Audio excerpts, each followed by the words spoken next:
बच्चों, मेरा नाम एसके चौधरी है और आप देख रहे हैं चैनल फिजिक्स विद्यालय, जहां ज्ञान किताबों से नहीं अनुभवों से मिलता है। और आज हम लोग करेंगे करंट इलेक्ट्रिसिटी का top NEET PYQs of last 6 years 2019 से 2025 के बीच जो टॉप नीट पीवाईक्यूज है वो हम लोग इसमें लगाएंगे। ये करंट इलेक्ट्रिसिटी का मैं सेकेंड वीडियो लाया हूं जो पार्ट 2 के रूप में आपको दिखेगा। एक्सप्लेनेशन बिल्कुल ईजी रहेगा और ट्रिक्स के साथ करेंगे। तो स्टार्ट करते हैं। एक ये क्वेश्चन है जो नीट 2025 में पूछा है। क्वेश्चन में कह रहा है कि a wire of resistance R is cut into 8 equal pieces, यानी आर रेसिस्टेंस का वायर है जो 8 पीस में उसको इक्वली कट किया गया है। तो रेसिस्टेंस ऑफ ईच पीस आप यहां पर लिख सकते हो, रेसिस्टेंस ऑफ ईच पीस, ये इज इक्वल टू हो जाएगा R/8, यानी एक पीस का रेसिस्टेंस R/8 हो जाएगा। उसके बाद कह रहा है from these pieces 2 equivalent resistances are made by adding 4 of these together in parallel, यानी ऐसा वाला 4 रेसिस्टर लेकर के एक सेट बनाया जाता है पैरेलल में। तो R पैरेलल का फॉर्मूला होता है R/n। R पैरेलल का फॉर्मूला क्या होता है बेटा? R/n। और R कितना है? R/8 है, ये R का वैल्यू हुआ, R/8 है। और कितना रेसिस्टर को पैरेलल में कनेक्ट किया गया है? 4 को, तो बाय n का वैल्यू 4 हो गया, यानी ये मिलेगा आपको R/32। उसके बाद कह रहा है then these 2 sets are added in series, ऐसा 2 सेट सीरीज में लिया जाता है। तो R सीरीज के लिए फॉर्मूला होता है NR, यानी 2 सेट है इस तरीके का, यानी 2 रेसिस्टर है सीरीज में, तो 2, n का वैल्यू 2, और R कितना? R/32, R/32। तो 2 से आप कटा दोगे तो ये 16 हो जाएगा। तो R इक्विवेलेंट यानी जो मिलेगा वो मिलेगा R/16, यानी ऑप्शन ए इसका करेक्ट होगा। उसके बाद एक ये क्वेश्चन है, a wire of length L and resistance 100 ohm is divided into 10 equal parts. उसी टाइप का क्वेश्चन है, ये नीट 2024 में पूछा है। 100 ओम रेसिस्टेंस का एक वायर है जो 10 इक्वल पार्ट में इसको डिवाइड किया गया। तो ईच पार्ट का रेसिस्टेंस क्या हो जाएगा? इस पार्ट का रेसिस्टेंस हो जाएगा R/n, यानी 100 डिवाइडेड बाई 10, यानी 10 ohm. Resistance of each part, ये R/n, और R है 100, नंबर ऑफ रेसिस्टर 10, यानी ईच का जो रेसिस्टेंस हो जाएगा वो होगा 10 ओम, यानी एक पार्ट का resistance 10 ohm. The first 5 parts are connected in series while the next 5 parts are connected in parallel. जो 5 पार्ट है, जो फर्स्ट 5 पार्ट्स है उसको सीरीज में कनेक्ट किया जाता है। तो सीरीज के लिए R series equal to formula NR होता है। 5 पार्ट है और R का वैल्यू 10 है, तो ये आ जाएगा 50 ओम। फिर कह रहा है कि जो नेक्स्ट 5 पार्ट्स है उसको पैरेलल में कनेक्ट किया जाता है। तो R पैरेलल का फॉर्मूला R/n होता है, और R कितना है? 10, नंबर ऑफ रेसिस्टेंस 5, तो 5 दूना 10, ये 2 ओम हो जाएगा। अब कह रहा है कि the 2 combinations are again connected in series. ये जो 2 कॉम्बिनेशन मिला, एक ये वाला और एक ये, इसको फाइनली सीरीज में कनेक्ट किया जाता है। The resistance of this final combination, इस सीरीज में इसको कनेक्ट करेंगे इस दोनों को। तो अलग अलग रेसिस्टेंस है, तो R सीरीज का फॉर्मूला हो जाएगा R1 प्लस R2। इस फॉर्मूला से R1 हो गया ये 50, R2 हो गया ये पैरेलल वाला 2, तो ये आ जाएगा 52 ओम, यानी ऑप्शन बी इसका करेक्ट होगा। नेक्स्ट एक ये क्वेश्चन है, 2 heaters A and B have power rating of 1 kilowatt and 2 kilowatt respectively. दो हीटर है, दोनों का पावर दिया हुआ है, तो यहाँ से आप दोनों का रेसिस्टेंस लिख सकते हो। आर ए का resistance V square by P A, ये फॉर्मूला हो जाएगा, V square by P formula. V square by P A कितना है 1 किलोवाट में है, किलोवाट में ही रख देते हैं। ये आर ए मिलेगा, आर बी, बी का resistance V square by P B, तो ये मिलेगा वी स्क्वायर बाय 2। दोनों का रेसिस्टेंस मिल जाएगा वी के टर्म में। उसके बाद कह रहा है those two are first connected in series. इसको पहले सीरीज में दोनों को कनेक्ट किया जाता है, तो सीरीज में जो फॉर्मूला होता है बेटा आर सीरीज का, ये होता है R A plus R B, और आर सीरीज के लिए आप लिख सकते हो V square by P formula से पी सीरीज, आर ए के लिए V square by P A plus R B के लिए V square by P B. तो यहाँ से वी स्क्वायर कॉमन लेकर के आप कटा सकते हो, 1 by P series is equal to 1 by 1, ये वैल्यू 1 दिया हुआ है पी ए 1 वाट 1 किलोवाट, तो ये 1 प्लस 1 बाय 2, ये 2 किलोवाट दिया हुआ। तो यहाँ से जो आपको मिलेगा 1 बाय पी सीरीज, ये मिलेगा 1 प्लस हाफ यानी 3 बाय 2, और यहाँ से आप निकाल लो पी सीरीज, ये 2 बाय 3 आ जाएगा, किलोवाट में ही आएगा, किलोवाट में आ जाएगा पी सीरीज। उसके बाद कह रहा है those two are first connected in series, जिससे आपको पी सीरीज मिल गया, and then in parallel to a fixed power source, in power source same है। The ratio of power outputs for these two cases, दोनों case में power output का ratio चाहिए, यानी P series by P parallel चाहिए। अब इसको parallel में कनेक्ट किया गया है, तो 1 by R parallel equals to 1 by R A plus 1 by R B, ये लिख सकते हो। आर के लिए फॉर्मूला आता है वी स्क्वायर बाय पी, तो पी ऊपर चला जाएगा, P parallel by V square.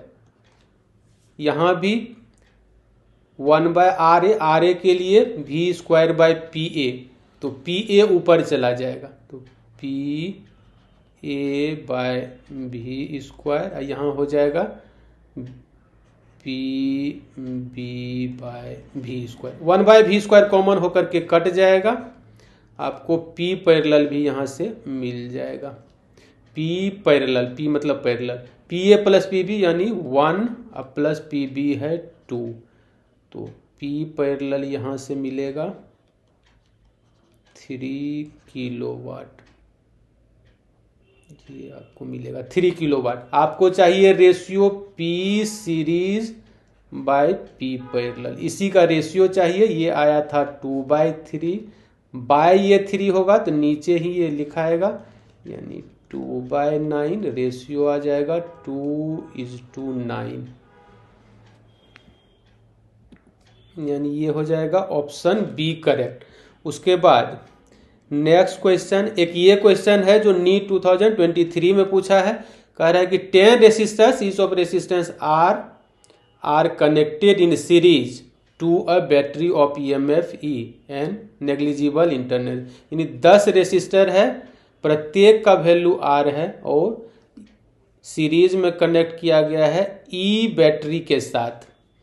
तो यहाँ से जो आपको मिलेगा, आगे एक बार आप पढ़ लो, then those are connected in parallel to the same battery, कह रहा है कि इसी 10 को पैरेलल में कनेक्ट कर देते हैं सेम बैटरी के साथ। The current is increase n time, तो उस केस में करेंट n टाइम्स इंक्रीज कर जाता है, the value of n is. तो फर्स्ट केस में जो करेंट मिलेगा I1 आप मान लो, EMF नेट EMF तो एक ही बैटरी लगाया गया, EMF E मान लो, बाय R इक्विवेलेंट सीरीज में 10R हो जाएगा। क्या हो जाएगा बेटा? 10R। 10 रेसिस्टर है और प्रत्येक का वैल्यू R है, तो सीरीज में हो जाएगा 10R, ये I1 मिलेगा। फिर यहाँ से आप I2 लिखोगे, यानी जब पैरेलल में कनेक्ट किया जाता है सेम बैटरी से, यानी EMF सेम रहेगा। R इक्विवेलेंट में यहाँ पर जो आर इक्विवेलेंट हो जाएगा ये आर बाय एन फॉर्मूला से, आर कितना है, आर ही है और नंबर ऑफ रेसिस्टर है 10, तो यहाँ पर लिखा जाएगा आर बाय 10, ये आर बाय एन फॉर्मूला से, ये आर पैरेलल में हो जाएगा आर बाय एन, तो I1 I2 मिल जाएगा। क्वेश्चन में कह रहा है अकॉर्डिंग टू क्वेश्चन में कह रहा है कि जो करंट मिल रहा है फाइनली यानी I2 ये इक्वल्स टू इस करंट का इनिशियल करंट का n टाइम्स मिलता है n I1, और यहाँ से n का वैल्यू कैलकुलेट करना है। तो I2 का वैल्यू कितना है, I2 का वैल्यू है E divided by R by 10, ये 10 ऊपर चला जाएगा, ये R बाय 10 है तो 10 ऊपर चल 10 E बाय R, ये I2 का वैल्यू हुआ इक्वल्स टू एन I1, इसमें मैं वैल्यू बैठा रहा हूँ, I2 का वैल्यू ये है 10 ऊपर चला गया 10 E by R, n into I1 का वैल्यू ये है E divided by 10R, R से R कैंसिल हो जाएगा, E से E कैंसिल हो जाएगा, आपको n चाहिए तो n इक्वल टू 10 इंटू 10 100 हो जाएगा। ऑप्शन डी इसका करेक्ट होगा। उसके बाद एक ये क्वेश्चन है, a uniform wire of diameter D carries a current of 100 milli ampere when the mean drift velocity of electron in the wire is V for a wire of diameter D/2 of same material, यानी D/2 diameter का wire लेना है same material का to carry a current of 200 milli ampere, the mean drift velocity of electron in the wire is, यानी drift velocity क्या होगा। तो current का जो ड्रिफ्ट वेलोसिटी के साथ रिलेशन होता है वो आप लिख लो पहले, जैसे I is equal to n A v d e, n A v drift velocity into e, n area pi r square, pi r square v e, n pi, और आर रेडियस होता है D/2 का whole square, यानी D²/4, diameter के term आप ये लिख सकते हो D²/4 VE, एन ए यही हो गया VE, और करंट दिया हुआ है 100 मिली एम्पियर, आप लिख लो 100 इक्वल्स टू, अब लिख लो n पाई D² VE/4, ये हुआ।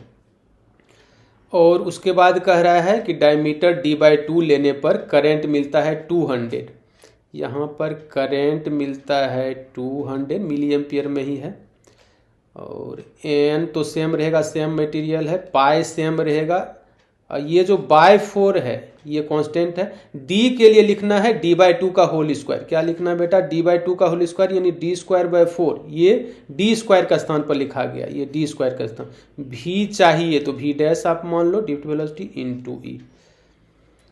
अब दोनों का रेशियो ले लेना है, अब दोनों का क्या करना है, रेशियो। अब यहीं पर मैं दिखा दे रहा हूँ, ये आप रेशियो लोगे दोनों का तो आपको जो कटेगा यहाँ पर 2 0 कट जाएगा तो 1/2 लेफ्ट साइड मिलेगा, n पाई D² E, ये बाय 4 ये कट जाएगा, n पाई D² E ये कट जाएगा। आपको जो यहाँ पर मिलेगा यानी जो बचेगा ये बचेगा हाफ, लेफ्ट साइड हाफ, उसके बाद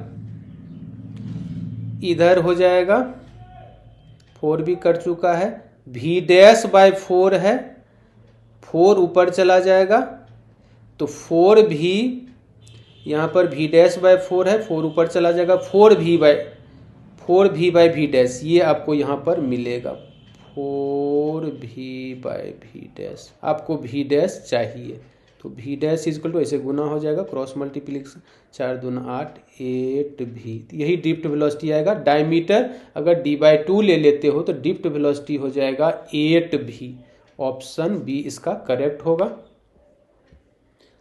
नेक्स्ट एक ये क्वेश्चन है जो नीट 2024 री एग्जाम में पूछा है, a uniform metal wire of length L has 10 ohm resistance. L length का मेटल वायर है, 10 ओम रेसिस्टेंस है उसका। Now this wire is stretch to a length 12। अब इसको स्ट्रेच करके इसका लेंथ डबल कर लिया जाता है। तो आपको ये पता होना चाहिए कि अगर 10 ओम इनिशियल रेसिस्टेंस है 10 ओम, और स्ट्रेच करके अगर उसका लेंथ आप डबल कर देते हो तो रेसिस्टेंस 4 टाइम्स हो जाता है, यानी R2 is equal to 4 into 10 40 ohm हो जाएगा, 4 गुना हो जाता है। स्ट्रेच करके अगर आप वायर का लेंथ डबल करते हो रेसिस्टेंस 4 गुना हो जाता है, 4 टाइम्स यानी 40 ओम हो जाएगा।